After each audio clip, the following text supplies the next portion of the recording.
करें शुरू जी। जी नमस्कार साथियों, दोस्तों, डॉक्टर राजन सुशांत जी द्वारा चलाए जा रहे आंदोलन का, धरने का एक दौर अब नया शुरू हुआ है। धरना एक ऐसे पड़ाव पर आकर पहुंचा है जहां विरोधियों के लिए और विशेष तौर पर सरकार के लिए धरने को नजरअंदाज करना बिल्कुल भी आसान नहीं है। साथियों, 300 दिनों से अधिक समय से चले आ रहे इस धरने के बारे में आप सब लोग जानते हैं। इस धरने की कुछ विशेष बातें हैं, इस धरने की कुछ खासियत है।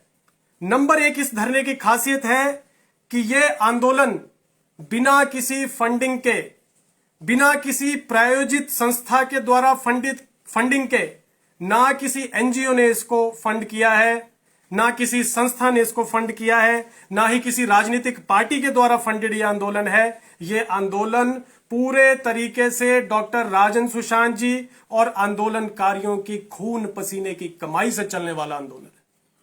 300 दिनों से चले आ रहे इस आंदोलन की ये प्रथम बात है जो बहुत खास है।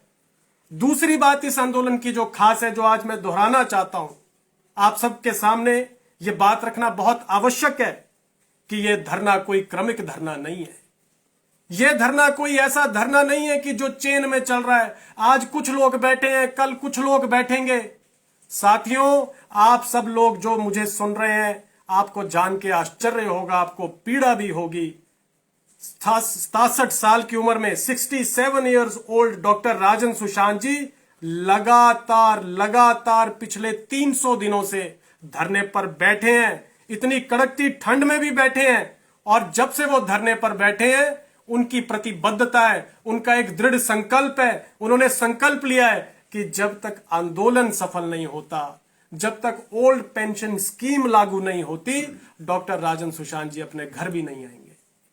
और आज मैं मीडिया के माध्यम से भी कहना चाहता हूं, पिछले 300 दिनों से आदरणीय डॉक्टर राजन सुशांत जी ने अपने घर की दहलीज नहीं लांघी है। चुनाव आया, चुनाव हारे भी, हारने के बाद भी लगातार धरने पर बैठे हैं। ऐसी भारी बरसात में, इतनी कड़कती ठंड में भी डॉक्टर साहब धरने पर बैठे हैं। यह धरने की दूसरी बड़ी खासियत है कि यह धरना डॉक्टर राजन सुशांत जी के द्वारा चलाया गया लगातार धरना है। मैं तीसरी खासियत धरने की आज जनता को बताना चाहता हूं।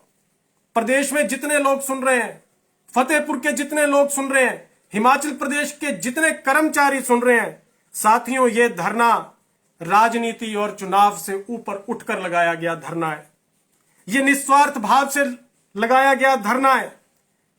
इसका एक सबसे बड़ा प्रमाण यह है कि कुछ लोग पहले डॉक्टर राजन सुशांत जी पे आरोप लगाते थे कि डॉक्टर साहब तो चुनाव में खड़े हैं, राजनीतिक लाभ के लिए धरना है, आप वोट लेना चाहते हैं। आज मैं उन लोगों से भी इस वीडियो के माध्यम से कहना चाहता हूं, यदि डॉक्टर साहब ने केवल चुनाव के लिए यह धरना करना होता तो चुनाव हारने के बाद धरना भी उठ जाता, लेकिन तंबू नहीं उठाया, धरने को नहीं उठाया। धरना वैसे का वैसा चल रहा है। यह इस धरने की तीसरी सबसे बड़ी खासियत है। और मैं एक बात कहना चाहता हूं, निस्वार्थ भाव से की गई तपस्या से तो इंद्र का भी आसन डोल जाता है। हमारे यहां कहते हैं, निस्वार्थ भाव से कोई व्यक्ति तपस्या करता है तो भगवान का भी आसन हिल जाता है। तो यहां तो मामूली सरकार की बात है। निश्चित तौर पर डॉक्टर साहब जी का यह धरना सफल होगा, एनपीएस संगठन की मांगे पूरी होंगी। चौथी बात, इस धरने से जुड़कर जो बहुत महत्वपूर्ण बात है और जिस कारण से आज ये पत्रकार वार्ता करनी पड़ रही है, उसकी तरफ मैं सबका ध्यान आकर्षित करना चाहता हूं। साथियों, इस धरने की सबसे बड़ी खूबी ये है कि ये जो धरना है, ये डॉक्टर राजन सुशांत जी ने चलाया तो किसी को उपदेश देकर नहीं चलाया। सबसे ऊपर अपने साथ आत्मसात कर सभी चीजों को अपने ऊपर लेकर महात्मा गांधी जी का जो सिद्धांत था उस पर चलकर इस धरने को चलाया। उन्होंने कर्मचारियों की पेंशन यदि मांगी, ओल्ड पेंशन स्कीम यदि मांगी, तो सबसे पहले अपनी विधायक और सांसद पेंशन को छोड़ा। मैं रिपीट कर रहा हूं, उन्होंने अपनी विधायक और सांसद पेंशन को 5 अगस्त 2020 को ही छोड़ दिया था। और यह बात कई बार हमने मीडिया के सामने रखी, आंदोलन के समय भी रखी, पिछले विधानसभा के जो उपचुनाव थे उससे पहले भी रखी। और डॉक्टर राजन सुशांत जी ने जो पेंशन छोड़ी वो केवल विधायक की पेंशन नहीं छोड़ी, बतौर सांसद भी छोड़ दी, बतौर विधायक भी छोड़ दी। और उस समय भारतीय जनता पार्टी के कुछ लोगों ने आरोप लगाए, विशेष तौर पर हिमाचल प्रदेश भाजपा के प्रभारी, मैं बड़ी जिम्मेवारी से बयान दे रहा हूं, हिमाचल प्रदेश भाजपा के प्रभारी आदरणीय अविनाश राय खन्ना जी ने आकर आरोप लगाया, एक पत्रकार वार्ता की। उन्होंने कहा डॉक्टर राजन सुशांत जी ने कोई पेंशन नहीं छोड़ी। झूठा प्रचार किया उन्होंने और पूरे तरीके से झूठ जनता के सामने रखा। और उन्होंने कहा यदि आपने पेंशन छोड़ी है तो कोई कागज दिखाइए, कोई लेटर दिखाइए। यहां तक झूठ कहा गया कि डॉक्टर राजन सुशांत जी ने लाइफ सर्टिफिकेट नहीं दिया है, इसलिए पेंशन उनकी बंद हो गई है। आज मेरे को एक साहित्यकार के लिखे हुआ एक लेख याद आता है, उसकी कुछ पंक्तियां मुझे याद आती हैं। एक बहुत बड़े साहित्यकार ने लिखा है कि जब सत्य जूते पहन रहा था तब तक झूठ आदि दुनिया का चक्कर लगाकर वापिस आ गया। जब सच को तमीज नहीं थी बात करने की, ऐसा कह रहे थे लोग, तब लोग कह रहे थे झूठ को देखो कितना मीठा बोलता है। वो साहित्यकार आगे लिखते हैं, झूठ इसलिए बिकता है समाज में क्योंकि सच को खरीदने की औकात नहीं है सबकी। सामने लेटर दिखाना चाहता हूं, इन लेटर्स को देख लीजिए। अरे पूरे प्रदेश के भाजपाइयों, इस लेटर को देखिए और शर्म कीजिए। पिछले चुनाव में जो झूठा प्रचार किया आपने, और झूठ फैलाने में काफी हद तक आप सफल भी रहे। आपने लोगों के जहन में बिठा दिया कि डॉक्टर राजन सुशांत जी पेंशन ले रहे हैं। आज मैं लेटर की संख्या भी बताता हूं, लेटर की डेट भी बताता हूं, आपको ये कागज भी दिखा रहा हूं। ये यूको बैंक का कागज है साहब। मैं बड़ी खुशी से नहीं दिखा रहा, बड़ी पीड़ा से दिखा रहा हूं। और इसलिए दिखा रहा हूं ताकि लोगों को, हमारे कर्मचारी भाइयों का एहसास हो कि डॉक्टर राजन सुशांत जी ने पेंशन छोड़ी है। ये नोटिस आया है साहब, इस नोटिस की डेट पढ़िए 8/11/2021। ये इसका नंबर है, अगर आप कैमरे पे दिखाएंगे नंबर दिख जाएगा ये नोटिस का। ये यूको बैंक का नोटिस है। इसमें लिखा गया है कि 12,53,088 रुपए जो हैं आपने नहीं दिए हैं लोन की किस्त। ये लोन की किस्त डॉक्टर राजन सुशांत जी की पेंशन से कटती थी। ये लोन की किस्त इसलिए नहीं दी गई है क्योंकि डॉक्टर राजन सुशांत जी पेंशन नहीं ले रहे हैं। इससे भी बढ़कर मैं एक बात बताता हूं, ये बहुत से नोटिस हैं। ये भी यूको बैंक का दूसरे लोन को लेकर नोटिस है, क्योंकि डॉक्टर साहब ने पेंशन के अकाउंट से उनकी किस्त कटती थी, उन्होंने अकाउंट्स में जो है पेंशन लेना बंद की है। ये नोटिस साहब, ये तीसरा नोटिस है, सब पे अलग अलग अमाउंट्स है। ये सबसे बड़ा नोटिस जो मैं जनता को आज दिखाना चाहता हूं।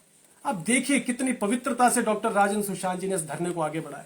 ये नोटिस आता है और इस नोटिस में बैंक लिखता है कि यदि समय से आप पैसा नहीं चुकाएंगे तो आपके घर की पब्लिक ऑक्शन कर दी जाएगी, आपके घर की नीलामी कर दी जाएगी। अविनाश राय खन्ना जी, मैं आपसे पूछना चाहता हूं, हिमाचल की राजनीति में नहीं, देश की राजनीति में कितने ऐसे नेता हैं जिनके अंदर इतनी शुचिता, इतनी सफाई है, जो इस तरह के क्रांतिकारी नेता हैं कि उनके घर की नीलामी होने पर आ जाए लेकिन धरने पर डटे रहें? क्या ऐसे नेताओं को आदरणीय डॉक्टर राजन सुशांत जी से, फतेहपुर की जनता से, प्रदेश के लाखों एनपीएस कर्मचारियों से क्या आपको माफी नहीं मांगनी चाहिए? ये देखिए, ये लेटर, ये नोटिस है, ये प्रमाण है कि डॉक्टर राजन सुशांत जी पेंशन नहीं ले रहे हैं भाई। अब इससे ज्यादा हम और क्या कहें? विद प्रूफ मैं आपके सामने रख रहा हूं। इसमें जो लिखा गया मैं आखिरी लाइन पढ़ के भी सुना देता हूं। इसमें आखिरी पंक्ति में लिखा है, please also note that if the entire amount is not tendered before the public auction of the sale of the secured assets by way of public auction, by inviting quotations, tender from public or by private treaty, you may not be entitled to redeem the secured assets. क्या ये letter झूठ है? मैं पूछना चाहता हूं, यदि भाजपा के प्रभारी, पूज समूची प्रदेश भाजपा के प्रदेश अध्यक्ष, फतेहपुर के नेता, यदि इनमें थोड़ी सी भी लज्जा बाकी है, यदि इनमें थोड़ा सा भी इनका जमीर है, तो आए और खुले मन से आदरणीय डॉक्टर राजन सुशांत जी से भी माफी मांगे। प्रदेश के लाखों एनपीएस कर्मचारियों से भी माफी मांगे और फतेहपुर की जनता से भी माफी मांगे और मेरे आंदोलनकारी भाइयों से भी माफी मांगे। मैं जिम्मेवारी से ये बात कहना चाहता हूं। एक और आरोप आदरणीय डॉक्टर राजन सुशांत जी पे लगाते थे कि ये जो है राजनीतिक धरना है, उस पर मैं पहले स्पष्टीकरण दे चुका हूं। चुनाव हारने के बाद भी धरना चल रहा है। जब तक ओपीएस लागू नहीं होगा, आदरणीय डॉक्टर राजन सुशांत जी ने कहा, धरना चलता रहेगा। तीसरी बात कहते थे कि कर्मचारी इस धरने में सहयोग नहीं कर रहे हैं। मैं बड़ी जिम्मेवारी से आज मीडिया से कहना चाहता हूं, पिछले ही दिनों आपने देखा है पूरा का पूरा एनपीएस संगठन धरने पर आ पहुंचा, बिना सरकार के डर के। कोई सरकार का डर नहीं था उनको। कांगड़ा के अध्यक्ष मनहास जी पहुंचे, प्रदेश के प्रवक्ता पहुंचे, कांगड़ा के अध्यक्ष पहुंचे, 1 दर्जन से ज्यादा सरकारी कर्मचारी जब डॉक्टर राजन सुशांत जी के धरने का 300वां दिन पूरा हुआ तो वहां पर आए, खुलकर उन्होंने समर्थन किया है और खुल के अपनी प्रतिबद्धता दिखाई है कि वो कंधे से कंधा मिलाकर डॉक्टर राजन सुशांत जी के साथ इस आंदोलन में आगे बढ़ रहे हैं। मैं एक और बात अंत में कहना चाहता हूं कि डॉक्टर राजन सुशांत जी बड़ी ईमानदारी से और बड़े ही संकल्प के साथ इस आंदोलन को आगे लेके बढ़ रहे हैं। 26 वर्ष की आयु में जब वो 26 वर्ष के एक नौजवान थे, आज से 40 साल पहले 1 लाख किसानों के लिए उन्होंने शाह नहर का आंदोलन किया था और अब 40 वर्ष के बाद प्रदेश के 10 लाख लोगों के लिए वही राजन सुशांत जी कर्मचारी आंदोलन कर रहे हैं और ये कोई छोटा आंकड़ा नहीं है। डॉक्टर राजन सुशांत जी, मैं जानता हूं चुनाव हार गए हैं, लेकिन वो जो काम कर रहे हैं वो अपने आप में किसी मंत्री, विधायक या मुख्यमंत्री के पद से कहीं बड़ा काम है। मैं ये बात इसलिए कह रहा हूं क्योंकि यदि आप विधायक बनते हैं तो आप कुछ हजारों लोगों का भला कर सकते हैं। यदि आप मंत्री बनते हैं तो कुछ गिने चुने लोगों का भला करते हैं। लेकिन इतिहास जानता है, मजदूरों की दिहाड़ी बढ़वाने वाले डॉक्टर राजन सुशांत जी, पौंग डैम में फसलों की खेती करवाने वाले डॉक्टर राजन सुशांत जी और ना जाने कितने काम करने वाले डॉक्टर राजन सुशांत जी आज प्रदेश के 2 लाख कर्मचारी परिवारों के मुद्दे को लेकर चल रहे हैं। और यदि एक परिवार में 5 लोगों की संख्या भी देखी जाए तो ये आंकड़ा 10 लाख बनता है। यदि पुरानी पेंशन बहाल होती है तो प्रदेश के 10 लाख लोगों को सीधे सीधे लाभ होता है। क्या इससे बड़ा कोई आंदोलन हो सकता है? और आज 350 दिन से पहले 310वां या 311वां दिन चल रहा है, 300 दिन से ऊपर है हम।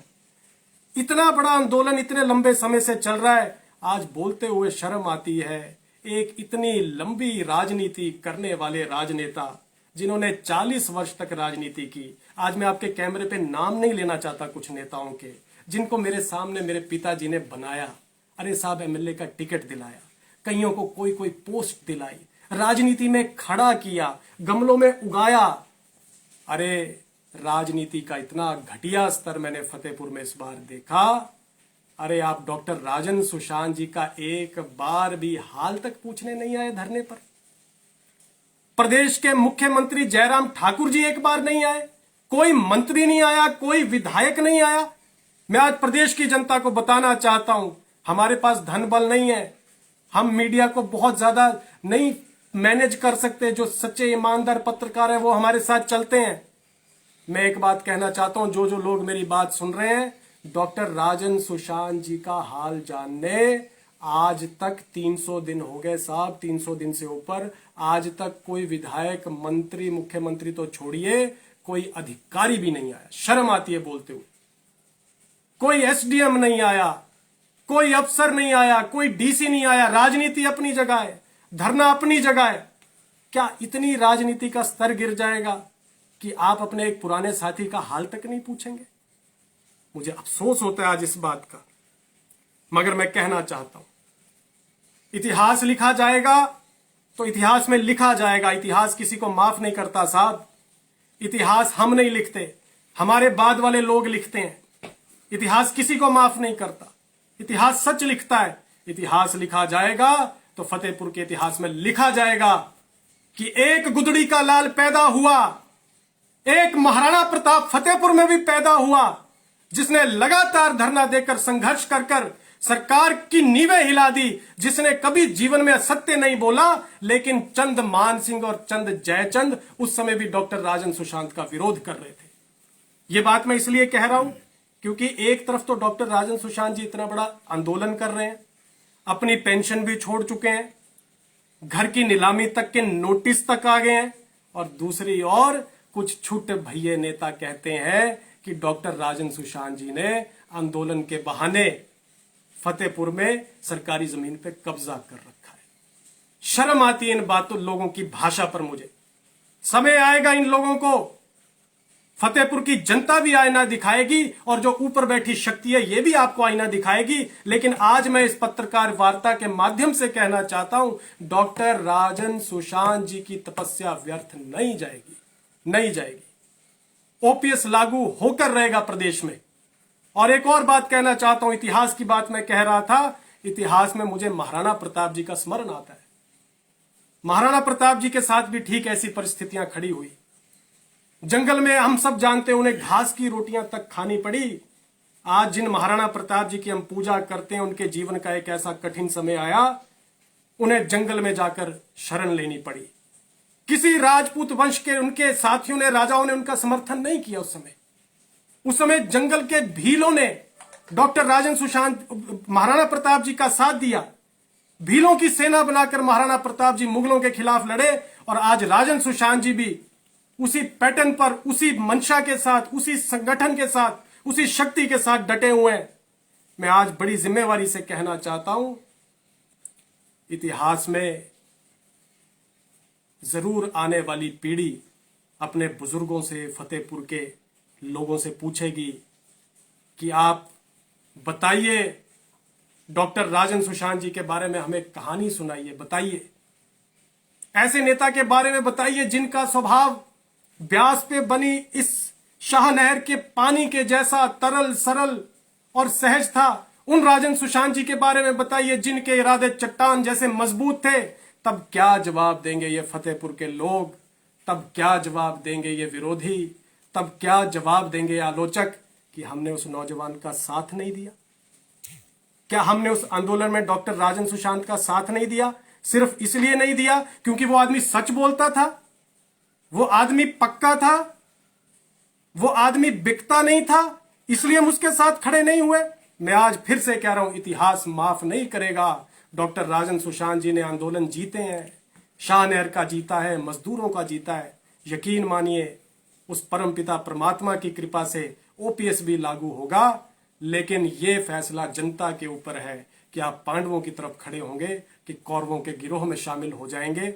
इन्हीं शब्दों के साथ मैं आज इस पत्रकार वार्ता के माध्यम से समूची भाजपा, विशेष तौर पे भाजपा के प्रदेश प्रभारी जो यहां पे आकर अनाप शनाप बयान देकर गए हैं चुनावों में और अब भाग गए हैं, जिनके लिए मैं ये कहना चाहता हूं, उस समय भी मैंने कहा था ये प्रवासी परिंदे हैं, ये आपको दिखाई नहीं देंगे।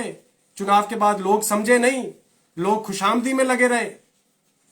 उस समय भी मैंने कहा था डॉक्टर राजन सुशांत जी यहां हैं, हम यहां हैं, हम यहीं मिलेंगे। आज भी डॉक्टर साहब धरने पर बैठे हैं फतेहपुर में।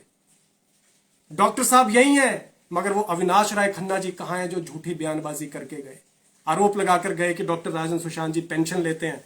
आज अविनाश राय खन्ना जी, भगवान ना करे कभी आपके घर के नीलामी के नोटिस आए और आपको ऐसे दुर्भाग्यपूर्ण क्षण में प्रेस कॉन्फ्रेंस करनी पड़े, मैं आपसे पूछूंगा, थोड़ा सा भी जमीर अगर आपका बाकी है तो लिखित में माफी मांगिए डॉक्टर राजन सुशांत जी से, हमसे माफी मांगिए, आंदोलनकारियों से माफी मांगिए और प्रदेश के कर्मचारियों से माफी मांगिए। और अंत में मैं एक बार और कहना चाहता हूं, मैंने ये प्रेस कॉन्फ्रेंस इसलिए नहीं की है कि मुझे कहीं से उम्मीद है कि कोई सहायता करेगा इस दुख की घड़ी में, या हम चाहते हैं कि कोई आर्थिक सहायता करे। मेरी हाथ जोड़ के प्रार्थना है कि ये हमारा जो स्थिति है इसको हम अपने स्तर पर निपट रहे हैं। आपके आशीर्वाद से, भगवान की कृपा से हम इन सारे बंदोबस्त को कर लेंगे। किसी से हम कोई आर्थिक सहायता नहीं चाहते। कोई यदि हमारे नाम से पैसा मांगता है, मत दीजिए, हमें पैसे की जरूरत नहीं है। आपने यदि करना है तो केवल एनपीएस कर्मचारी संगठन का साथ दीजिए, आप आंदोलन का साथ दीजिए। पैसा नहीं चाहिए साहब, पैसा नहीं चाहिए, पैसा नहीं चाहिए। पैसा कमाना होता तो डॉक्टर राजन सुशांत जी का राजनीतिक स्टाइल कुछ और होता, करोड़ों रुपया कमा चुके होते अब तक। इसलिए हाथ जोड़ के प्रार्थना है, मैंने केवल प्रेस कॉन्फ्रेंस इसलिए की है कि लोगों को पता लग सके कि उनके नेता डॉक्टर राजन सुशांत जी ने वास्तविकता में पेंशन छोड़ रखी है और ये आर्थिक स्थिति आज की डेट में उत्पन्न हुई है, इसीलिए ये प्रेस कॉन्फ्रेंस की गई है। आप सब लोग यहां पर आए, आपने इतनी देर हमारा साथ दिया, ऐसी घड़ी में भी आप हमारे साथ खड़े हैं, आपका बहुत बहुत धन्यवाद। जय हिंद, जय भारत।